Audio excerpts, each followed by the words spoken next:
and subject to the jurisdiction thereof.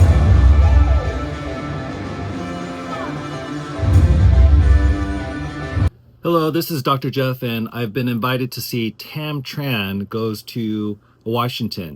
For you this afternoon, my name is Jack Twan. I'm with the Asian American Museum of Orange County. Lynn Liu from the city of Irvine. Yay! More importantly, they have a story about Tam Tran. It's called Tam Tran Goes to Washington. And it's a story of an individual who was advocating. She was a DACA student. Hello. Good morning.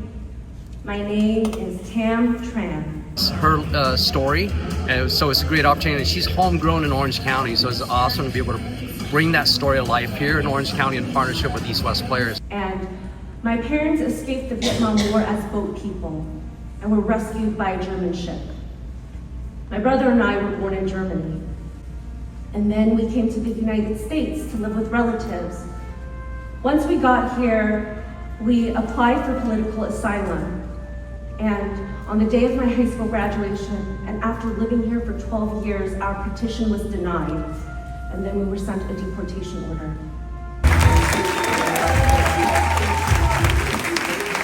We have an opportunity, a piece of land there, to build the Asian American Museum. At the future site of the Asian American Museum, from my understanding, this will be the first Asian American museum in the United States. Hey, I'm Jack Twan. I'm here with the Asian American History Museum, and one day we're going to be here at the Great Park. We're going to have a great facility where our community can come together, celebrate heritage, celebrate culture, share stories and history of our community, and just to celebrate each other. And it's going to be a place that's going to be incredible. It's going to be immersive programming around art, culture, even food. Every family has a history, right? How they came and how they immigrated into the U.S., how they contributed to the U.S. And it's through a lot of community advocacy that we've been able to do that. We actually have one of our steering committee members, Elon, you want to wave to everybody? Asian American Museum, we have an opportunity to build a building in the Great Park.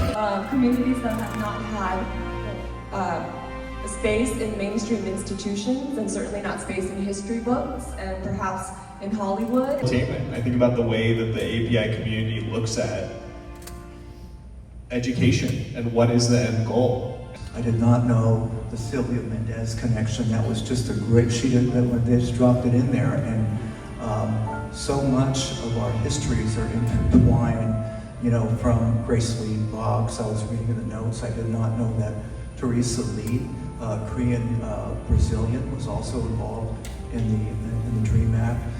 You know, one of the things here is that, as Jack mentioned right at the beginning, this happened, you know, Tam is from a few miles that way, literally that way. And I think those stories and bringing it home, like food in the home, this is around us. I mean, we had a burning of a Chinatown in Santa Ana. We've had burning of Chinatowns throughout this region. So tomorrow specifically will mark 116 years since the city chose to burn the downtown Chinatown down. And it was right here at the old City Hall, so just directly diagonal from where... In 1906, Chinatown was burned down because of the case of one suspected or supposed case of leprosy. And 116 years later, there's a resolution to remember this moment and apologize for this event. You know, we had Vietnamese folks, Korean folks who weren't allowed to buy homes in our county less than 70 years ago. We had Japanese folks who were interned and lost their properties, who still have not received those properties back. And I think if you want to tell young people, hey, why should I care? It's, hey, this happened right there. And hey, we're eating this food right here. This brings us together. This is our community. To help continue to bring our stories to the wider community. I want to thank Jack for hosting such a marvelous event and inviting us.